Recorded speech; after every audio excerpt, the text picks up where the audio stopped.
అన్న నువ్వు నీ పిల్లల మీద ఒట్టేసి చెప్పన్నా, మీ భార్య ఇంకెవరితో అయినా రిలేషన్లో ఉన్నప్పుడు ఆ విషయం నీకు తెలిసి నువ్వు ఊరుకున్నావా? లేదు. నీ పిల్లల మీద ఒట్టు. పిల్లల మిన్నట్టు అలాంటివి ఏం లేవు. అలాంటి ఏం లేవు. ఒకవేళ ఉన్నా కానీ వీళ్ళు ఏఐ వీడియోస్తోని మా ఫోన్లు కూడా 13 తారీఖు తీసుకున్నారు. 13 తారీఖు ఆ సంజయ్ అనే క్యాండిడేట్ మా మీద అప్పుడు ఎవరు కేసు పెట్టారో కేసు పెట్టిన అతను కూడా మా ఫోన్ పాస్వర్డ్ అడిగిండు. నీ మీద కేసు పెట్టిన సంజయ్ గురించి, ఇంకెవరో లారీ వ్యాపారి 13 లక్షల గురించి, ఇసుక లారీలు ఉన్నాయి నా 3-4 ఆయనకే ఉన్నాయా? ఆయననే ఈయననా?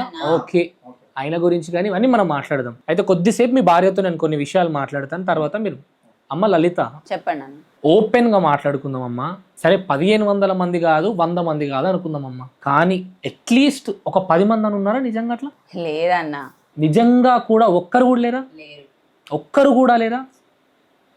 రేపు పొద్దున ఈ వీడియో చూసి ఇంకెవరన్నా ఒక్కరైనా అవును నా వీడియోస్ తీసి నన్ను కూడా బ్లాక్మెయిల్ చేశారు అని బయటికి వస్తే రేపు మీ పరిస్థితి చాలా దారుణంగా ఉంటుంది. అందుకే మీ నోటి నుండి అవునన్నా తెలుసో తెలియకో గీపత్ తప్పు చేసినా, తెలుసో తెలియకో ఇది చేసినా, కానీ మరీ దారుణంగా 1500 మంది 100 మంది అయితే కాదన్నా అంటే అదే విషయం చెప్పు. అదే అన్న, ఇప్పుడు మేము అట్లా చేసి వీడియోలు తీస్తే ఇప్పుడు ఇంతకుముందే మా మీద ఎన్ని కంప్లైంట్ వచ్చి ఉంటాయి. అట్లా భయపెట్టి డబ్బులు గుంజితే ఇప్పుడు ఒక కంప్లైంట్ అన్న